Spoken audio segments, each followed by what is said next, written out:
하나님 말씀 보겠습니다. 하나님 말씀 에베소서 6장 1절로 3절까지 말씀입니다. 에베소서 6장 1절로 3절까지 말씀.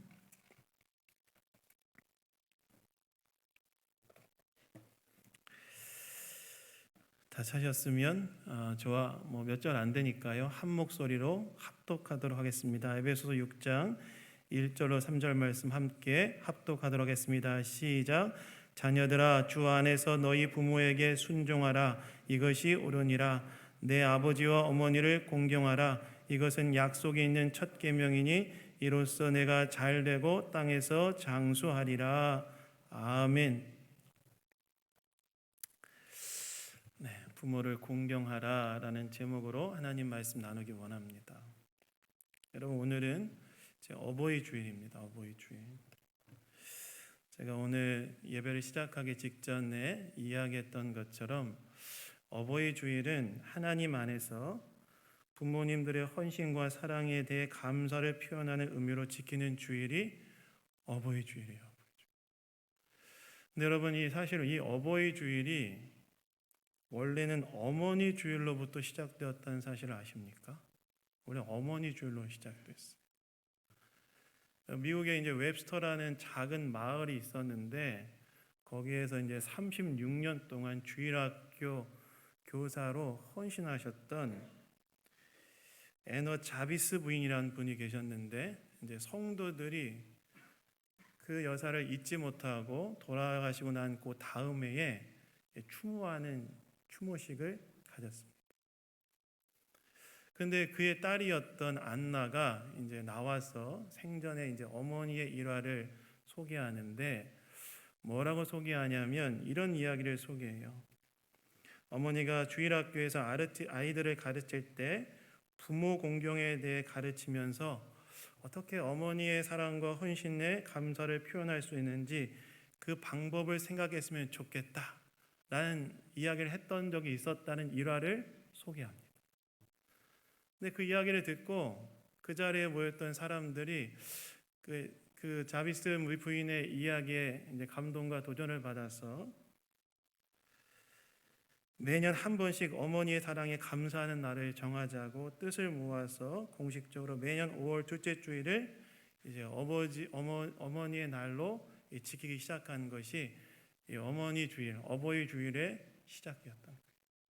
그러다가 이게 워낙 취지가 좋다 보니까 이웃 마을로 퍼져가기 시작했고 1914년에는 미국 의회에서 어머니의 날을 나라의 기념일로 정하자고 의결이 되어서 기념일로 지켜지게 된 것이 이제 오늘까지 이르게 된 것입니다. 그러니까 교회에서 시작됐다는 거예요. 어머니의 날이. 한국엔 이게 어떻게 전례가 되었냐면 미국 선교사들에 의해서 이제 한국 교회에 소개되어져서 5월 둘째 주일을 어머니 주일로 지키다가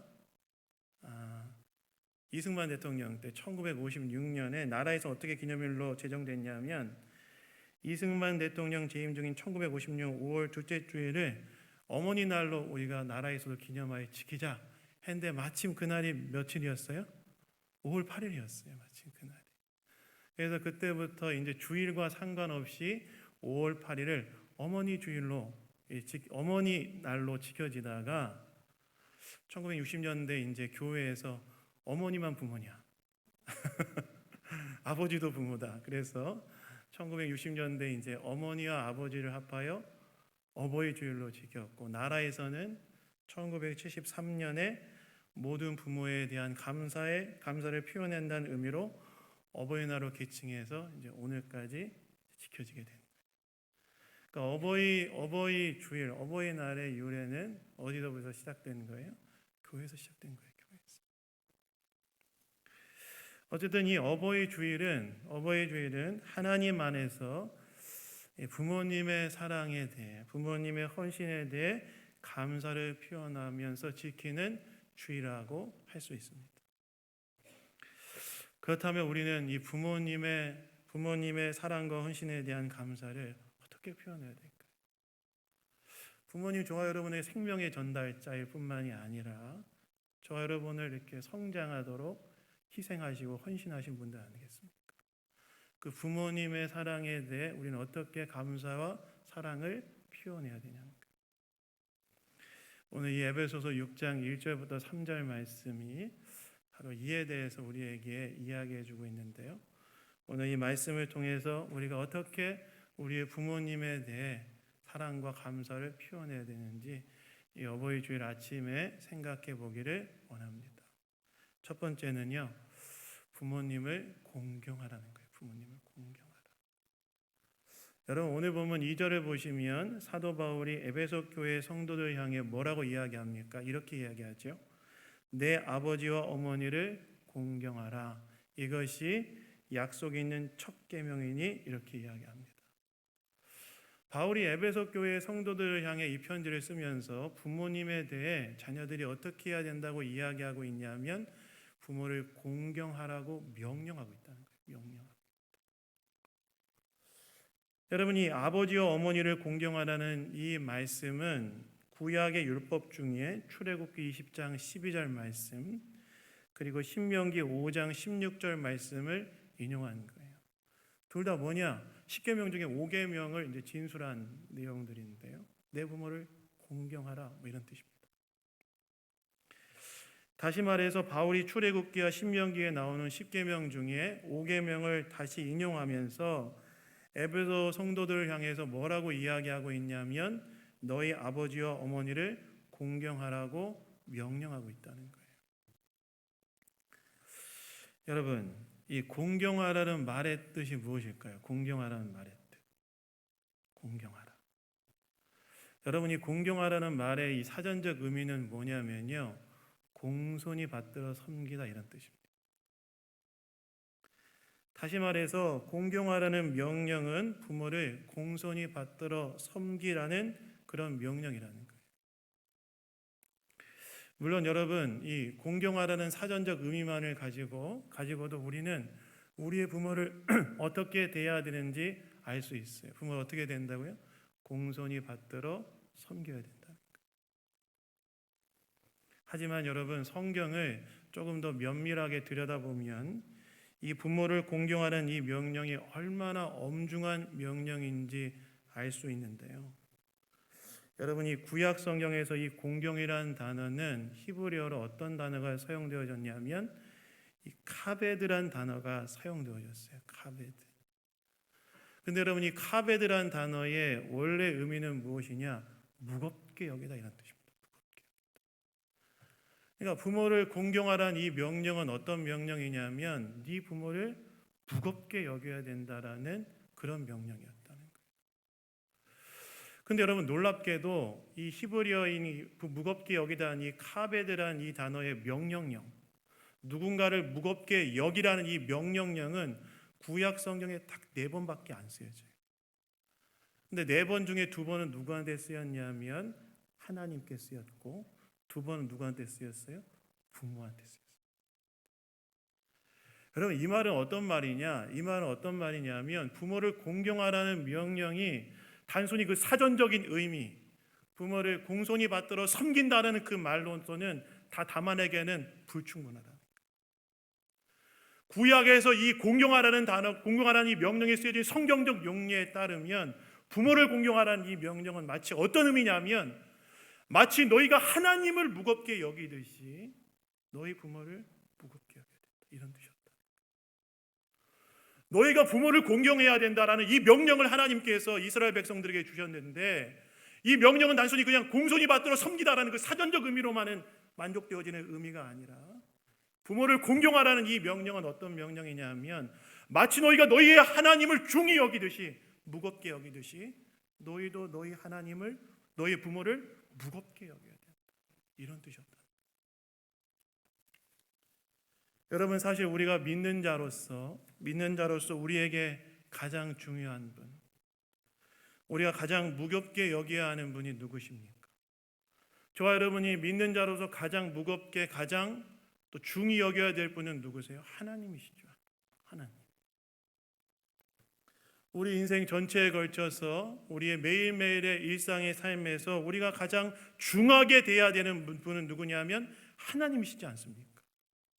근데 하나님께서 우리에게 뭐라고 말씀하시는가? 하나님께 우리에게도 뭐라고 말씀하시냐면 우리가 하나님을 무겁게 여기는 것처럼 우리의 부모도 무겁게 여겨야 된다 라고 지금 명령하고 있다라는 거예요.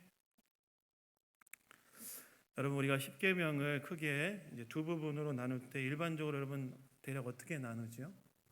많은 분들이 1에서 4계명 또 6에서 10계명으로 나누죠.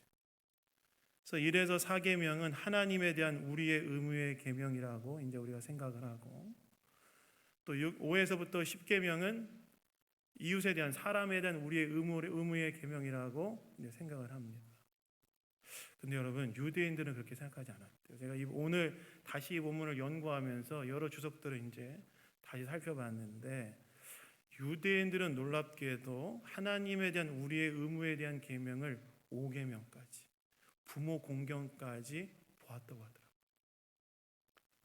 이 말은 무슨 말입니까? 하나님께서 자기 백성들을 향하여서 자신을 무겁게 여기는 것처럼 부모를 무겁게 여겨야 된다. 하나님께서 자기 백성들을 향하여서 하나님 뭐라고 말씀하시냐면, 하나님이 하나님을 중히 여기는 것처럼 나의 백성들인 너희들은 너희 부모를 무겁게 여겨야 된다. 이런 명령을 하나님이 내리셨다라는 그런 이야기라는 거예요. 그래서 여러분, 우리는 한번 돌아봐야 돼요. 뭘 돌아봐야 되느냐? 우리는 우리 자신이 부모를 어느 정도의 위상으로 여기고 있는지 돌아봐야 된다. 나는 내 부모를 내 마음에서 어느 정도의 위상으로 생각하고 있는가? 나는 내 부모를 나의 마음에서 어느 정도로 중히 여기고 있는가 생각해 봐야 된다. 여러분, 성경에서 놀랍게도 뭘 얘기하지 않아요? 자녀 사랑에 대해서는 별로 얘기하지 않아요. 왜 그럴까요? 자녀는 사랑하니까 안 해도. 그렇지 않습니까? 안 해도 사랑하잖아요. 근데 놀랍게도 성경은 계속해서 부모를 공경해야 돼요. 그래서 우리 한번 돌아봐야 돼요. 내 마음에 나는 부모를 어느 정도의 위상으로 생각하고 있는가? 부모를 공경하고 있는가?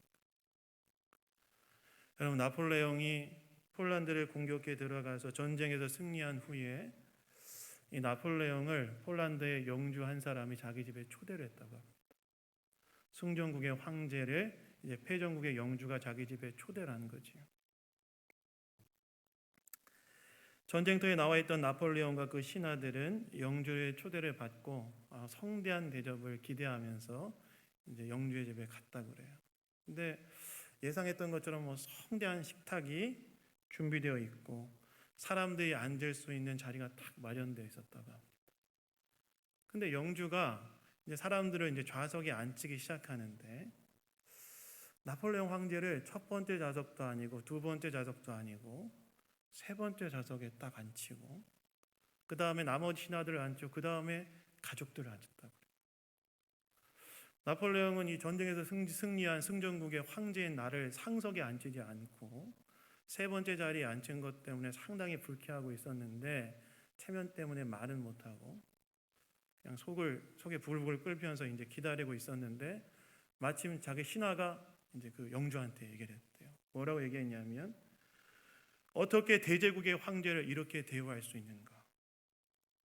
어떻게 상석에 앉히지 않고 세 번째 자리에 황제를 앉히는가? 딱 영주한테 따졌다고 합니다.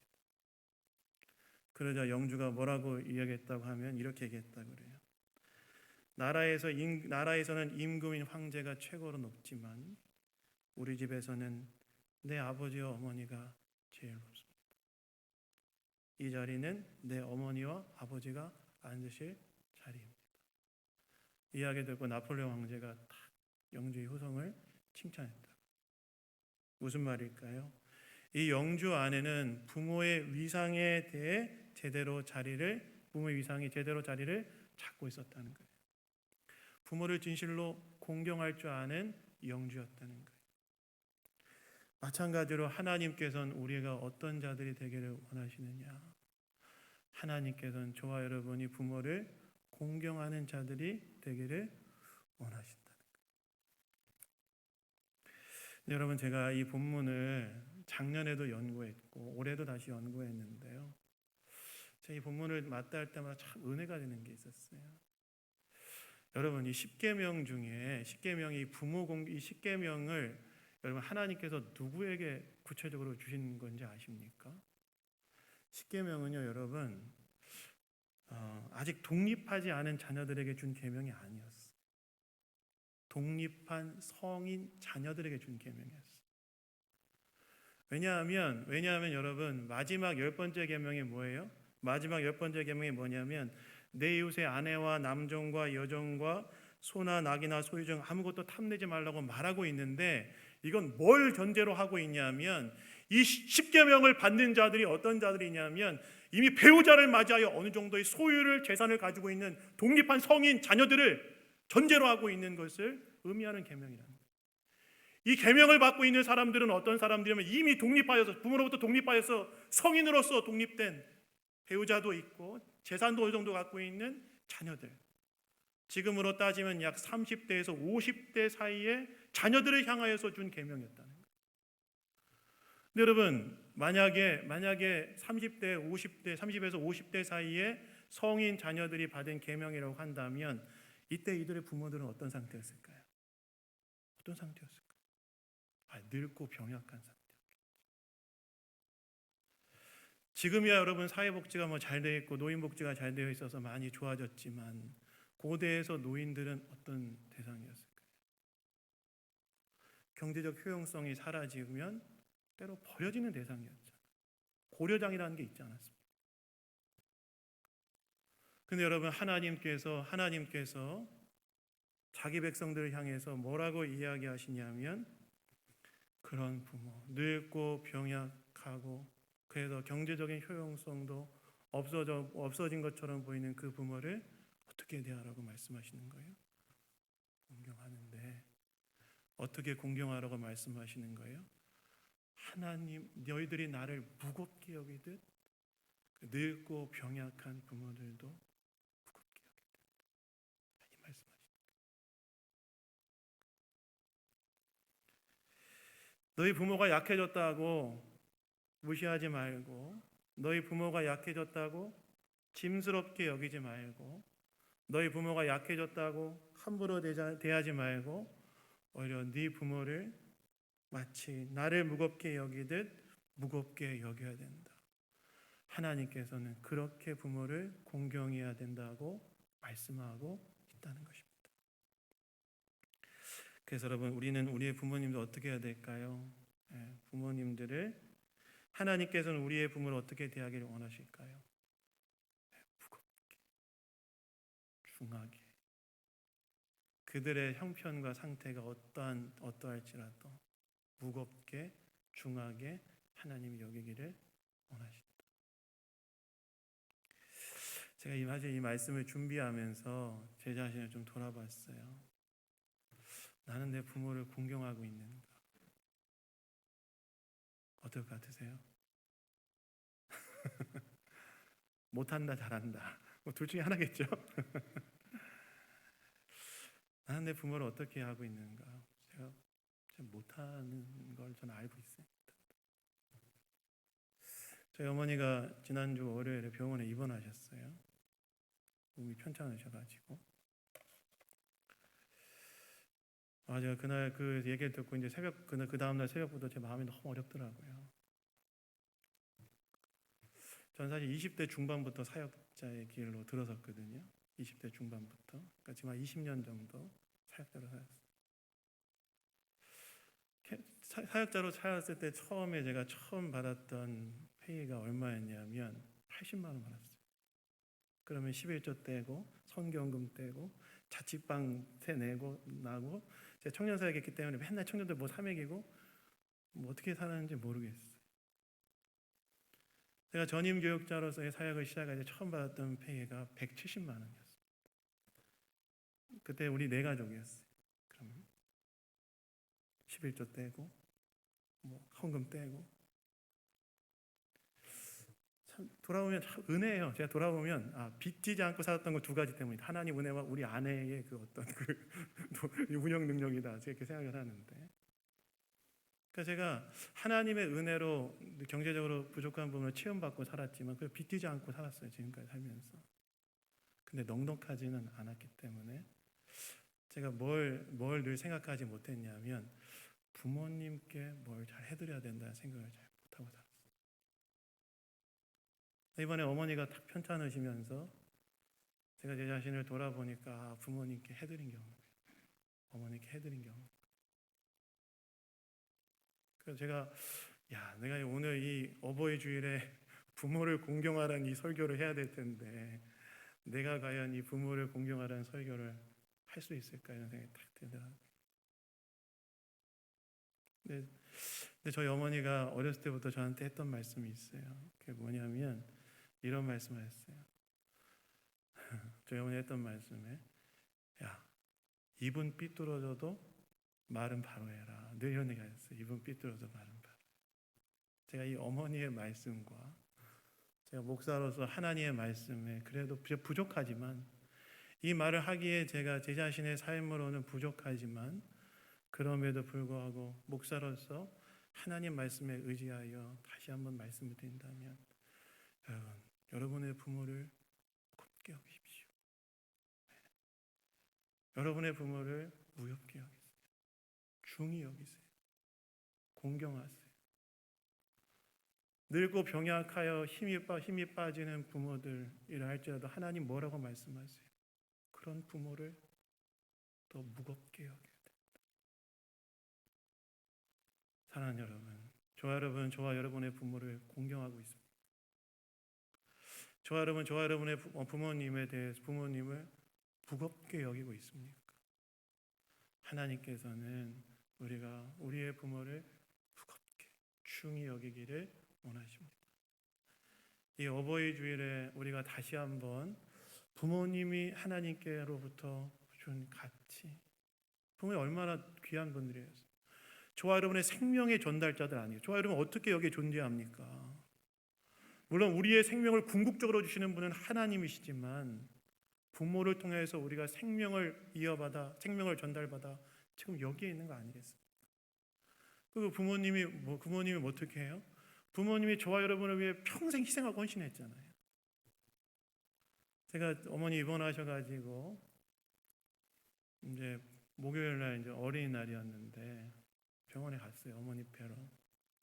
요즘은 이제 코로나 때문에 한 명밖에 못 들어가더라고요. 그래서 수요일 날 선별진료소 가서 검사를 딱 받고 양성도 가지고 들어가서 제가 어머니랑 5시간 6시간을 같이 둘이 보냈어요. 제가 20대 때 대학에 오고 난 다음에 어머니랑 지금 24년 동안 어머니랑 5시간 둘이 있어 본 거 처음인 것 같더라고요.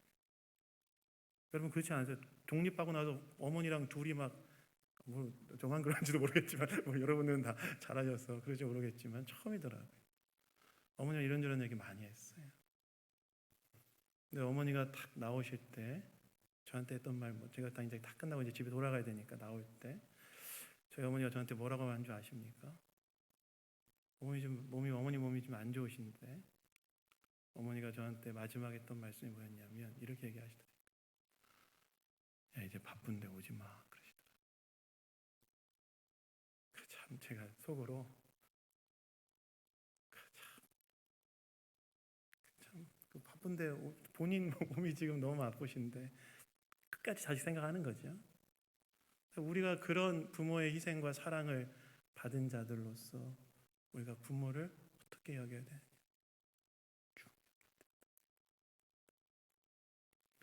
그래서 이 어버이 주일에 우리가 다시 한번 생각하기를 원합니다. 부모를 공경하라. 저와 여러분의 어머니와 아버지를, 여러분들의 어머니와 아버지를 공경하시기 바랍니다. 자녀들은 여러분 사랑해요. 그냥 안 해도. 여러분 사랑하지 않습니까? 그러나 부모를 공경하라는 이유는 우리가 의식하지 않으면 사랑하기 어렵기 때문에 그렇지 않나요? 그래서 여러분, 저와 여러분의 부모를 생각하시면서 부모를 공경하시는 성도님들 되시기를 예수님 이름으로 축원합니다. 두 번째는요, 이 부모 공경에는 축복이 있음을 알라는 거예요. 축복이 있음을 알라. 여러분 오늘 본문을 보시면 이렇게 부모를 공경하는 자에게 바울이 무엇이 있다고 이야기하냐면 약속이 있다고 얘기해요. 약속. 그래서 2절 후반부부터 3절까지 바울이 뭐라고 말합니까? 이렇게 얘기하죠. 이것은 약속이 있는 첫 계명이니 이로써 네가 땅에서 잘되고 장수하리라. 바울이 뭐라고 말하냐면 부모 공경에는 약속이 있다는 거예요. 하나님 주신 약속이 있다는 거예요. 그 약속이 뭐냐면 네가 땅에서 잘되고 장수할 것이라는 거예요. 여러분, 이 잘된다는 말의 뜻은 무엇일까요? 제가 여러 주석들을 찾아봤는데 학자들마다 해석의 차이가 있어요. 어떤 사람은 물질적인 번영이다, 가정의 번영이다, 다양한 해석을 합니다. 그런데 간단하고 쉽게 요약하자면 이렇게 정리할 수 있는 것 같아요. 조화롭고 평화로운 상태를 이야기합니다. 조화롭고 평화로운 상태. 무엇 하나 부족함이 없는 조화롭고 평화로운 상태.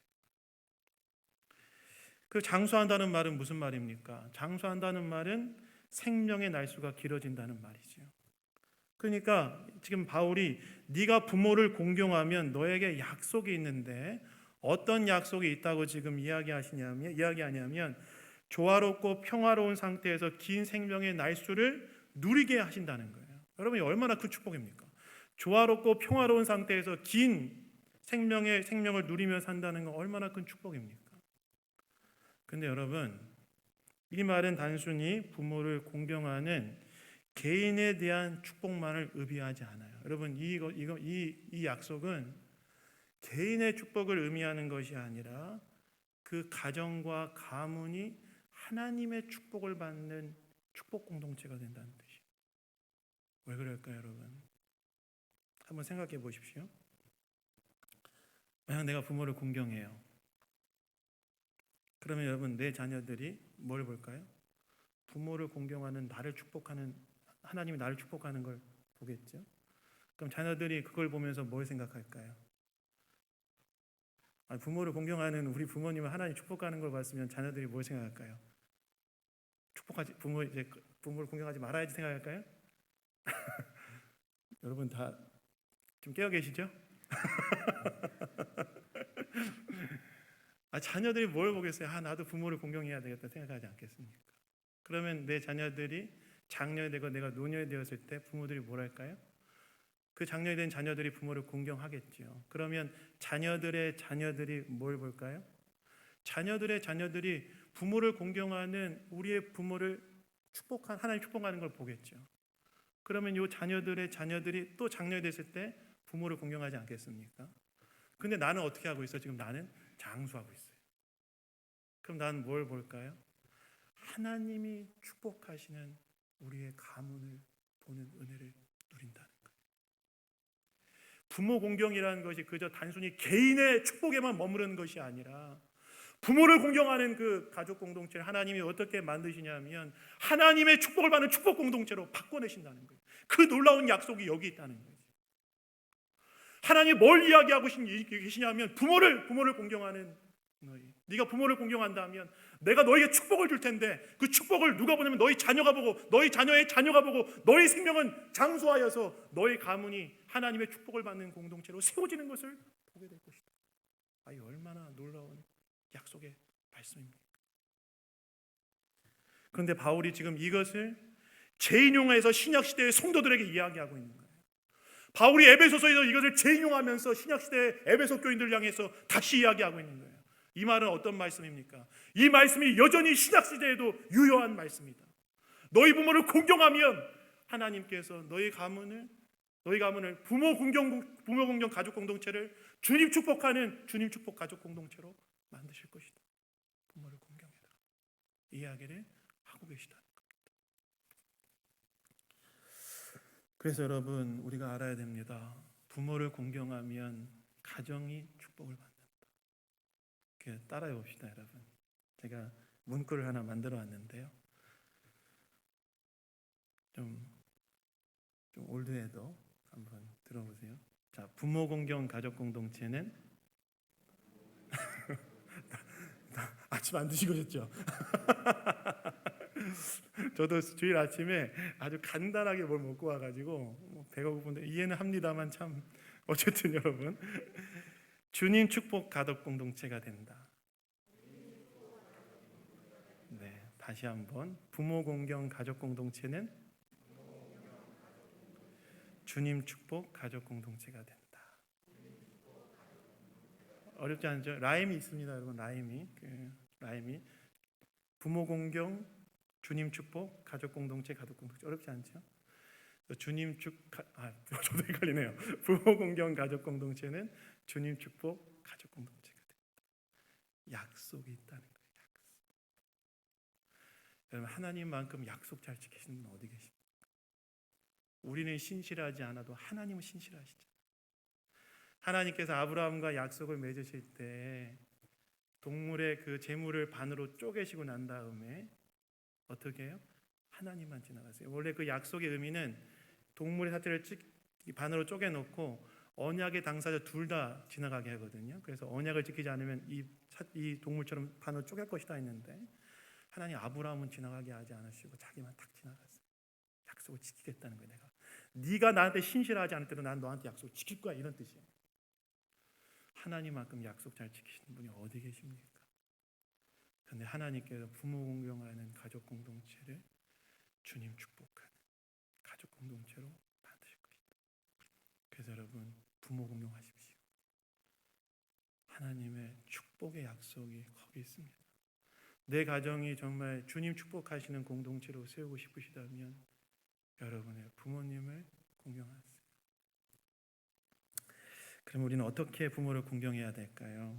제가 찾다 보니까 이 가나안 농군학교라는 곳이 있거든요. 거기에 그 아주 유명한 그 개신교 안에서 그래도 좀 유명한 그 농군학교인데 그것을 개척하신 김용기 장로님의 아들 김평일 장로님이 작성하신 부모효도 10계명이 있더라고요. 그래서 내가 참 내용이 좋아서 한번 소개해 드려 볼 테니까 한번 생각해 보시기 바랍니다. 첫 번째는요. 1계명. 부모님이 신앙생활을 하도록 해드리라는 거예요. 부모님이 신앙생활을 하게 되면 갈 곳이 생김으로써 규칙적인 생활을 하게 되고 마음의 안정과 평안을 찾을 수 있으며 또한 천국에 대한 소망이 있기 때문에 희망을 가지고 살 수 있다. 1계명은 부모님이 신앙생활을 할 수 있도록 해드리라. 2계명, 대답을 잘하고 말씀을 잘 들어드리라. 노년이 되면 말씀이 많아지신다. 그런데 부모님의 말씀을 아름다운 음악이라고 생각하고, 여러분 어떤 음악 좋아하세요? 아름다운 음악이라고 생각하고 잘 들어드리도록 해야 한다. 세 번째, 3계명, 부모님에 대해 표정을 밝게 하고 웃음을 잃지 않도록 해라. 부모님은 늘 우리의 표정을 살피신다. 웃음은 부모에게 기쁨을 주며 부모를 행복하게 해드릴 수 있다. 표정을 밝게 하고 웃음을 잃지 말라. 4계명, 궁금증을 풀어드리라. 부모님도 여전히 관심을 갖는 일이 있다. 이에 대해 자세히 알려드리고 가족이 자주 모여 대화를 하면서 부모님의 궁금증을 풀어드리도록 노력해라. 5계명, 용돈을 드려라. 용돈 다 드리시죠? 노년이 되면 쓸 곳이 많은 데 비해 경제력을 내려놓아 어려움이 생긴다. 액수를 정하여 정해진 날짜에 보내드리도록 해라. 부모님은 받는 기쁨보다 나눔의 기쁨을 원하신다. 6계명, 맛있는 음식을 해드려라. 골고루 영양을 갖춰 소화가 잘 되는 음식을 해드리며 외롭지 않게 식사를 할 수 있도록 배려해드려야 된다. 7계명, 외모를 아름답게 꾸며드리라. 예뻐지고 싶은 것은 인간의 본능이며 나이를 먹을수록 더욱 그렇다. 부모가 단정한 삶을 살 수 있도록 도와드리자. 8계명은 제가 이거 좀 공감을 했는데요. 일거리를 찾아드리자. 일거리 찾아드리는 거에 제가 공감한 게 아니라 들어보세요. 이는 하나님의 명령이다. 이 다음 구절이 중요해요. 다만 부모님이 내 아기를 보는 일을 피하도록 하게 해라. 제가 예전에 저희 어머니가 저희 조카를 봤는데 제가 가끔 이제 누나네 집에 가면 애기를 데리고 이제 아버지 어머니가 이제 놀이터 앞으로 마시러 나가면 할머니들이 다 애기 들고 나와서 손목 나가고 발목 나가신 얘기를 그렇게 하시더라고요. 그래서 아이고 힘들구나, 진짜 애 키우기 그렇게 힘드신데. 그러나 적성의 힘과 적성에 맞는 일거리를 찾아들이면 건강하고 건전한 생활을 할 수 있다. 부계명, 친구를 자주 만나게 해드리라. 친구를 만나 스트레스를 해소함으로써 정신이 맑아지고 외로움이 없어지며 모든 일에 의욕이 생긴다. 마지막 10계명, 등을 긁어드리고 손발톱을 깎아드려라. 부모님의 몸을 만지게 됨으로써 부모와 자식 간의 사랑이 돈독해지고 갈등을 해결할 수 있다. 이건 굳이 그렇지 않아도 제가 어젯밤에 저희 주원이 승원이가 제 흰머리를 뽑아줬거든요. 저도 흰머리가 납니다. 요즘 흰머리 나가지고 그거 해도 너무 마음이 되게 따뜻해지더라고요. 그럼 어떠세요? 부모 효도 10계명. 저는 이걸 세 가지로 요약해 봤어요. 첫 번째는요, 물질적 필요를 채워드리라는 거예요. 여러분, 사람이 물질 없이 살 수 없습니다. 예수님께서 사람이 떡으로만 살 것이 아니요 라고 말씀하시지만 그 말의 역의미는 사람이 떡이 필요하다는 거예요. 나이가 들면 물질적 필요가 생깁니다. 부모님들이 노인으로서 존엄한 삶을 살아갈 수 있도록 물질적 필요를 채워드리는 일을 하셔야 돼요. 두 번째는요, 부모들의 정서적 필요를 채워드려야 돼요. 제가 최근에 통계 조사를 보니까 부모들이 정말 원하는 게 뭔지 아세요? 물질적 봉양도 필요하지만 자녀들과 함께하는 시간을 더 원한다는 통계 조사가 나왔어요. 그러니까 뭐예요? 자주 연락하고 자주 얼굴 보여드리라는 거예요. 여러분, 제가 이전 교회 사역할 때 명절 되면 나이 많은 어른들이 교회로 꼭 오셔요. 교회로 오셔가지고 저한테 늘 하는 말이 있었어요. 뭔지 아세요? 목사님, 명절도 부모님이 있을 때 명절이지 돌아가시니 갈 고향도 없습니다. 명절이 가장 허전하대요. 교회로 다 오셔가지고 절 붙들고 계속 그 얘기하시는 거예요. 목사님, 교회 명절도 뭐 부모님이 있어야 명절이고 고향도 부모님이 있어야 고향이지. 부모님 없으니까 고향도 의미 없고 명절도 의미 없고 제일 쓸쓸한 날입니다. 부모님을 자주 찾아뵙고 심적인 필요를 채워주세요. 그게 복입니다. 그 다음에 여러분, 마지막으로요, 예수 믿지 않는 부모님이라면 가장 큰 효도는 뭐예요? 예수 믿을 수 있도록 도와드리라는 거예요. 부모님에게 가장 큰 효는 뭘까요? 기회가 있을 때 복음을 전해서 예수 믿어 구원받을 수 있도록 하는 거 아니겠습니까? 이것이 우리가 부모님께 해드릴 가장 큰 효도 중에 하나는 마지막으로 이 모든 일을 우리가 어떻게 하게 하나님 원하시느냐? 억지가 아닌 기쁨으로 하기를 원하신다. 여러분, 사실 부모님께 효도하는 것이 때로는 너무 어려울 때가 있지 않습니까? 근데 여러분, 골로새 3장 20절에 보면 사도 바울이 이렇게 이야기해요. 뭐라고 이야기하냐면 자녀들아 모든 일에 부모에게 순종하라. 이는 주 안에서 기쁘시게 하는 것이라. 이렇게 얘기해요. 바울이 뭐라고 이야기하냐면 부모를 공경하는 것은 주님을 기쁘시게 하는 일이라는 거예요. 그래서 주님이 우리에게 정말 중요한 분 아니시겠습니까? 주님을 기쁘시게 하는 일이 부모를 공경하는 일이기 때문에 때로 어려워도 주님을 기쁘시게 하는, 억지가 아닌 기쁨으로 부모를 공경하는 일을 하도록 해야 합니다. 사랑하는 여러분, 오늘 어버이 주일입니다. 하나님께서는 저와 여러분의 부모님을 공경하기를 원하세요. 공경하는 우리에게 하나님의 축복이 있다는 사실을 알기를 원하세요. 그리고 그분들의 필요를 우리가 잘 채워드리는 자들이 되기를 원하십니다. 그리고 이런 부모를 공경하는 자녀들을 하나님께서는 주님 축복하시는 귀한 가족 공동체로 세워가신다는 사실을 알기 원하세요. 사랑하는 여러분, 저와 여러분의 부모를 공경하고 있습니까? 오늘 이 어버이 주일에 다시 한번 우리의 마음과 삶을 점검해보고 부모를 공경하시는 저와 여러분 되기를 예수님 이름으로 축원합니다. 잠깐 기도하겠습니다. 하나님 아버지 감사합니다. 오늘 말씀을 통해서 우리에게 이야기해 주시니 감사합니다. 우리의 부모를 공경하기 원하시는 하나님, 우리가 부모를 정말 귀하게 여기게 하시고 부모를 사랑으로 섬기게 하시며 부모를 섬길 때 하나님 주시는 축복이 있음을 알게 하시고 부모를 정성스럽게 섬기는 모든 성도들 될 수 있도록 인도하여 주시옵소서. 모든 것 주님께 감사드리며 우리를 구원하신 예수 그리스도의 이름으로 기도드렸습니다. 아멘.